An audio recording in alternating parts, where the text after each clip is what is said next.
There's a moment in every story like this that feels almost unreal, a quiet shift that no one else notices, but somehow they do. The one who once pulled away, the one who seemed so sure about keeping their distance, suddenly starts circling back. Not loudly, not directly at first, but in subtle ways that feel almost intentional, and you're left wondering what changed. Was it time? Was it them? Or was it something deeper? Something within you that they can feel, even without you saying a word? Because the truth is, when an avoidant begins to chase, it rarely starts with their realization. It starts with your transformation. A version of you begins to emerge that no longer fits the role they were comfortable with. And that shift, that silent evolution, is what pulls them back into your orbit. There was a version of you they understood completely, a version they felt safe with, even if it doesn't make sense on the surface. You were the one who reached out first, who tried to fix things, who stayed even when things felt uncertain. You were predictable in your care, consistent in your effort, and always emotionally available in a way that made them feel in control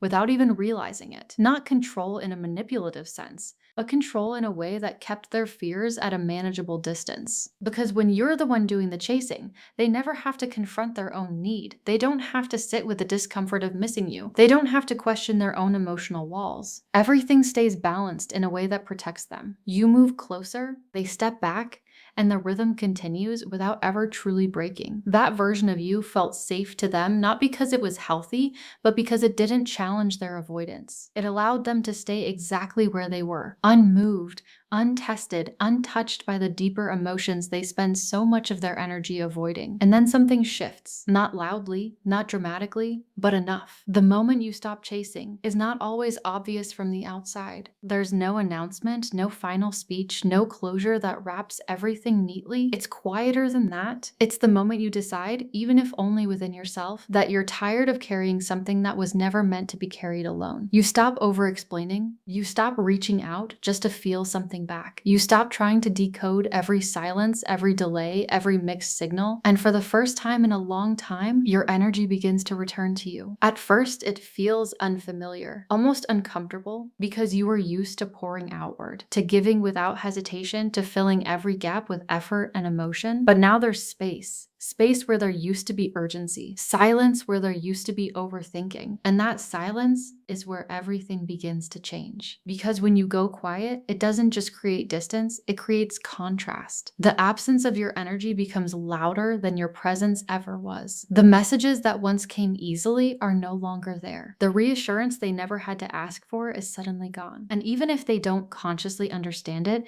they feel it. Avoidants are deeply sensitive to shifts in emotional pressure. When the pressure disappears, it doesn't always bring relief. Sometimes it creates confusion, sometimes it creates curiosity, and sometimes it creates a subtle kind of pull they can't ignore. You think they don't notice. You think your silence goes unseen. But what you don't realize is that your absence speaks in a language they understand better than words. And then comes the next shift, the one that changes everything even more. You stop explaining yourself. There was a time when you felt the need to justify everything, your feelings, your reactions, your needs. You would carefully choose your words, trying to make them understand, trying to bridge a gap that never seemed to close. You thought that if you could just explain it the right way, they would finally see you. But now, that urge begins to fade, not because you don't feel anymore, but because you've realized something deeper. You've realized that the right people don't need constant explanation to understand your value. They don't need you to shrink your emotions or translate your needs into something more acceptable. So you stop. You stop turning your feelings into something more digestible. You stop chasing clarity from someone who avoids it. You stop trying to make yourself easier to keep. And in that moment, something inside you stabilizes. It's subtle but powerful. Your energy becomes grounded. Your presence becomes calmer, quieter, more self-contained. You're no longer reaching outward for validation. You're holding yourself in a way that doesn't depend on anyone else. And that is where the new version of you begins to fully emerge. It's not louder, it's not more aggressive, it's not about proving anything. In fact, it's the opposite. It's softer but stronger, more distant but more whole. There's a sense of self that wasn't there before, a kind of emotional independence that changes how you move, how you speak, how you respond, and even how you don't respond. And this is the part they feel the most, because when your energy shifts like this, it disrupts everything they were used to. The patterns no longer work. The distance they once used to regulate the connection doesn't have the same effect. The silence they once relied on to create space now feels different because you're no longer waiting on the other side of it. And suddenly, without warning, the dynamic begins to flip. Not because you tried to change it, not because you forced anything, but because you became something they didn't expect. A version of you that doesn't chase, doesn't explain, doesn't need, and that's when the first spark of their curiosity begins. They might not reach out immediately, they might not even fully understand what they're feeling, but something shifts internally. A question forms quietly in the background of their mind. Why does it feel different now? Why does your absence feel heavier than your presence ever did? Why do they suddenly feel something they didn't allow themselves to feel before? And that's how it starts. Not with them running toward you, but with them noticing that you're no longer running toward them. And for someone who built their emotional safety around distance, that realization is more powerful than anything you could have ever said. And that realization doesn't sit quietly inside them for long, because the moment your energy truly shifts, it creates something they're not used to facing. An absence of pressure, an absence of expectation, and strangely, an absence of you in the way they always knew you. This is where the energy shift becomes undeniable. It's not something you announce, it's not something you perform, it's something they feel. The weight of your attention is no longer leaning toward them. The emotional pull they once felt, whether they admitted it or not, has softened, redirected, or completely disappeared. And for someone who has always been hyper aware of emotional intensity, this change doesn't go unnoticed. Avoidants are incredibly sensitive to emotional pressure, even when they act detached. When someone wants them too much, it triggers their instinct to pull away. But when that pressure vanishes, it creates something unfamiliar. It creates space they didn't ask for, silence they didn't prepare for. And within that silence, something uncomfortable begins to grow, because now they have nothing to push against. Before, your presence gave them a reason to create distance, your effort gave them something to resist, but now there's no resistance needed. No expectations to escape, no emotional weight pressing on them. And instead of relief, they feel the shift as a loss, not necessarily of you as a person at first, but of the dynamic that once made them feel safe in their avoidance. You were the one holding the connection together. You were the one maintaining the emotional current between you. And now that current is gone. And that's when they begin to feel something they rarely allow themselves to feel: uncertainty. Because your energy no longer revolves around them. They can't predict you anymore. And unpredictability is where their attention starts to lock in. You become someone they can't quite read anymore. The patterns they relied on are gone. The emotional cues they were used to receiving from you have shifted or disappeared completely. And in that absence of clarity, their mind starts searching, not for answers they can easily find, but for you, because mystery replaces familiarity. Before, they knew how you would react. They knew you would respond. They knew you would care. Reach out, explain, stay. Even if they didn't consciously think about it, there was a certainty in your presence that made everything predictable. But now, that certainty is gone, and in its place is something far more powerful. You've become unpredictable, not in a chaotic or inconsistent way, but in a grounded, self-contained way. You're no longer reacting the same way. You're no longer filling the silence. You're no longer revealing everything you feel the moment you feel it. And this isn't a game. This isn't about trying to make them chase. This is what happens when you begin to detach in a healthy way. And that distinction matters more than anything, because there's a difference between detachment and indifference, and this is where most people get it wrong. Indifference is cold. It's shutting down. It's pretending not to care when you still do. It's building walls so high that nothing gets in or out. And while that might look like strength on the surface, it's actually another form of avoidance. But what you're stepping into now is not indifference, it's detachment. And detachment is something entirely different. Detachment is when you still feel, but you're no longer controlled by those feelings. You still care, but you don't abandon yourself in the process. You still hold space for connection, but not at the cost of your peace. It's calm, it's grounded, it's quiet in a way that doesn't demand attention, but naturally draws it. And that's exactly what begins to happen. Because when you detach like this, you stop feeding the old dynamic. You stop reinforcing the patterns that kept everything stuck. You're no longer reacting to their distance with more closeness. You're no longer trying to close the gap they create. Instead, you allow the space to exist. And in that space, something unexpected happens. They start to feel the distance you used to feel. Not in the same way, not with the same awareness, but enough to create a shift in their behavior, enough to make them pause, enough to make them notice. Because now, for the first time, they're not the one controlling the emotional pace of the connection. You are, but not in a forceful way, in a self-respecting way. And that leads to the next transformation, the one that changes how they see you entirely. You start choosing yourself, not as a reaction to them, not as a strategy to get them back, but as a genuine shift in your priorities. Your focus begins to move inward. Your energy begins to invest in your own growth, your own peace, your own life. You stop waiting for messages. You stop analyzing their behavior. You stop putting your life on hold for someone who couldn't meet you where you were. And instead, you begin building something that doesn't depend on them at all. You create routines that ground you. You reconnect with parts of yourself that were neglected. You find moments of peace that don't require their presence. You begin to feel whole in a way that doesn't need external validation. And that kind of energy is impossible to ignore because it's real. It's not forced. It's not performative. It's not something you're doing to prove a point. It's something you've become through experience, through reflection, through letting go of what was never fully yours to carry. And when they sense that, it triggers something deep within them, the loss of control. Not control over you as a person, but control over the dynamic they once relied on. They can no longer predict your reactions. They can no longer assume your availability. They can no longer take comfort in the idea that you'll always be there in the same way. And that loss creates tension because now they're the one feeling the imbalance. They're the one noticing the space.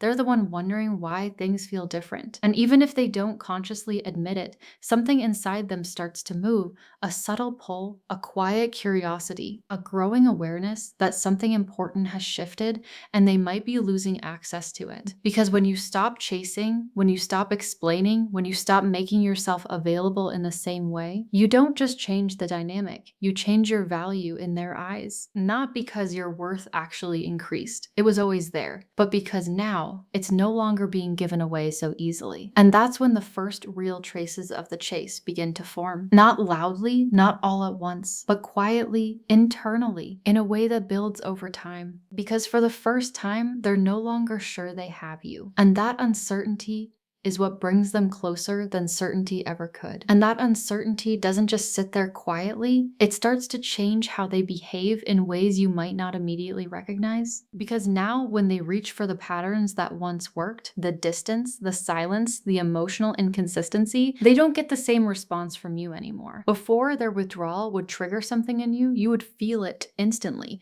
The shift in tone, the delay in replies, the subtle pulling away, and without even realizing it, you would move closer, you would try to restore the connection. You would try to fix what felt like it was slipping. But now that reaction is gone, and that's where everything begins to break for them. They pull back and you don't follow. They go quiet and you stay grounded. They send mixed signals and you don't try to decode them. And for the first time, their behavior doesn't create the outcome they expect. It doesn't pull you in. It doesn't keep you attached. It doesn't give them the reassurance that you're still emotionally invested in the same way. And that's when something inside them starts to feel unsettled because their old strategies no longer work. They were never fully aware of how much they relied on those patterns to regulate closeness. Distance was their way of feeling safe. Inconsistency was their way of keeping control. But now those same behaviors are creating the opposite effect. Instead of pulling you closer, they're pushing you further away. And they can feel it. Not always consciously, not always in a way they can articulate. But it's there. A subtle tension, a quiet discomfort, a sense that something important is slipping beyond their reach. Because you're no longer reacting to their distance with pursuit, you're responding with stability. And stability is something they don't know how to navigate when it's not coming from them. You're emotionally available, but not for their old patterns. That's what confuses them the most, because you haven't become cold, you haven't shut down, you haven't turned into someone unrecognizable. If anything, you've become more grounded, more present, more at peace. You still have warmth, you still have depth, you still have the ability to connect. But it's no longer directed toward chasing them. It's no longer available to fill the gaps they create. And that contrast is powerful because now they're faced with a version of you that is open, but not dependent, present, but not waiting, capable of connection, but no longer willing to settle for inconsistency. And that's not something they're used to experiencing. Before, your emotional availability came with effort. It came with pursuit. It came with a kind of energy that made it easy for them to stay distant while still feeling connected.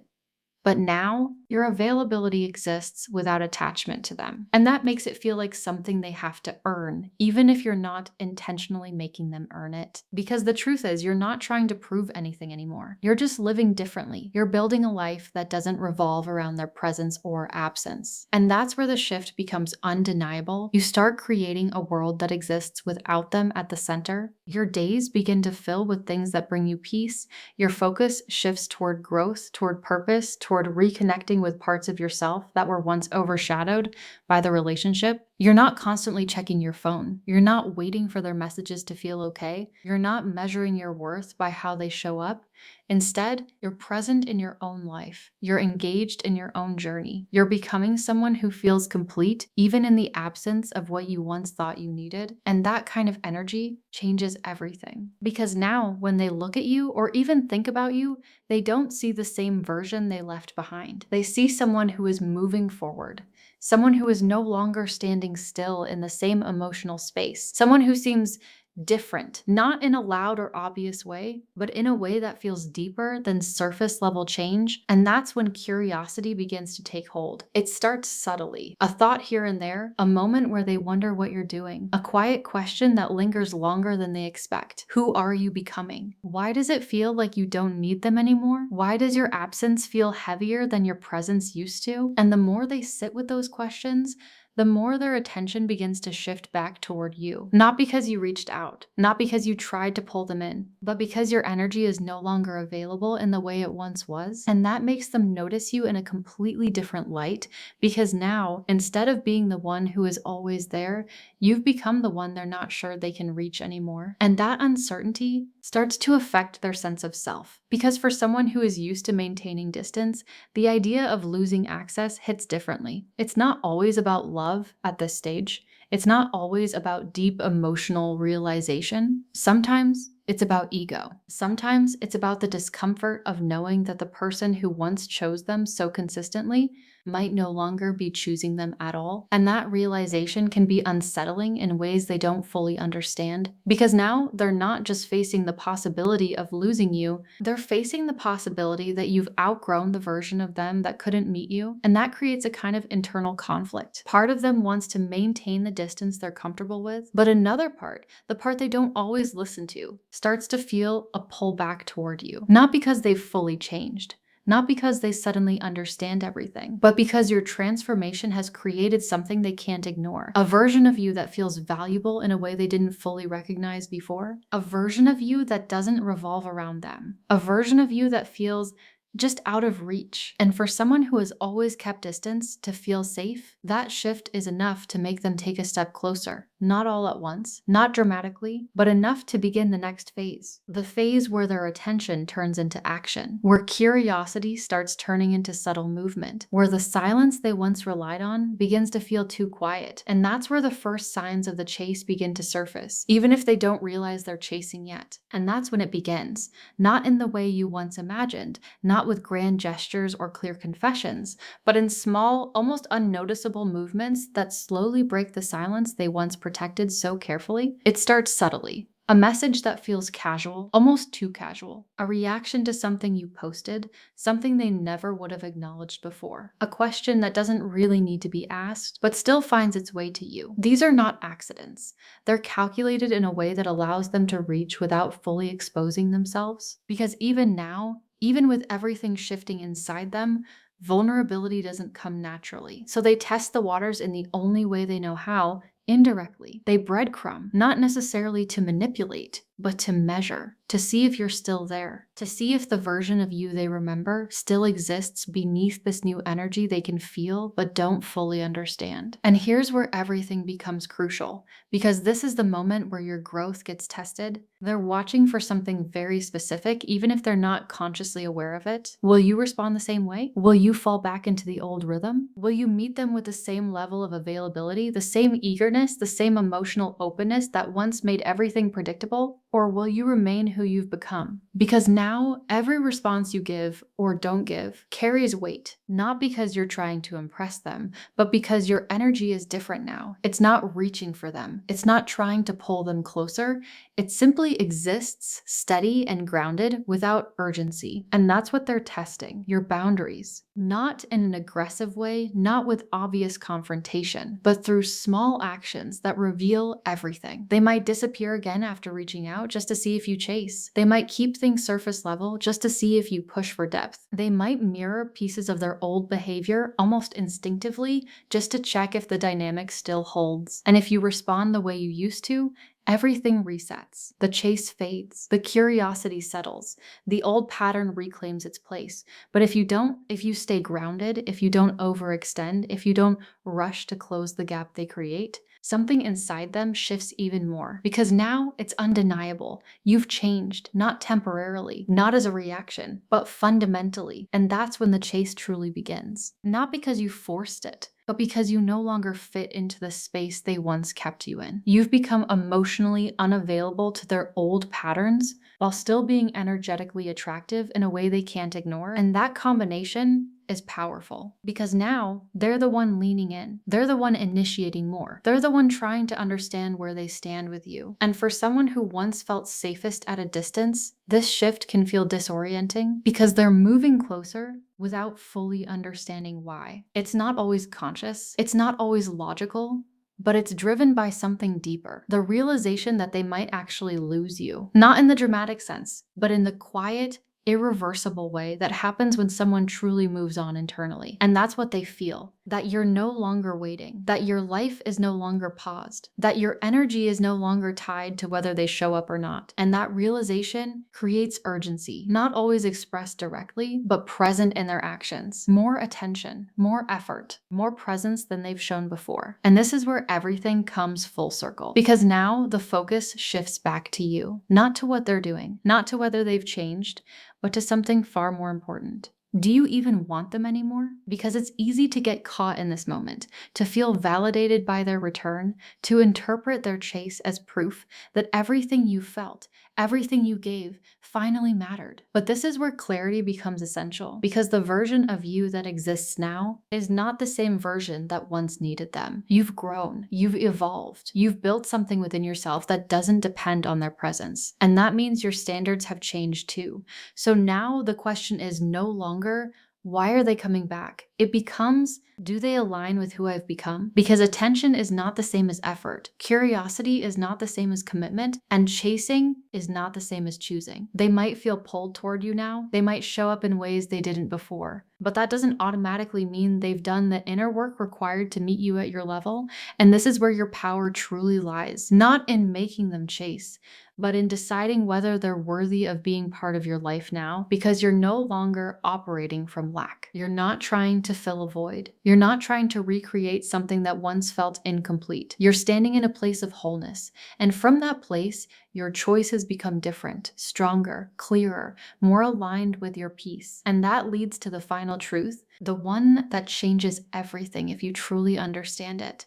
This was never about them. Not really. It might have felt like it in the beginning. It might have felt like their attention, their validation, their presence was the goal. But what this journey has really done is bring you back to yourself. It forced you to see where you were overgiving, where you were abandoning your own needs, where you were trying to earn something that should have been given freely. And in losing that version of the connection, you found something far more valuable. You found your own center. You found your own worth. You found a version of yourself that doesn't chase, doesn't beg, doesn't settle. And whether they come back or not, whether they chase or not, whether they finally realize your value or not, none of that defines you anymore. Because the real transformation wasn't in them noticing you.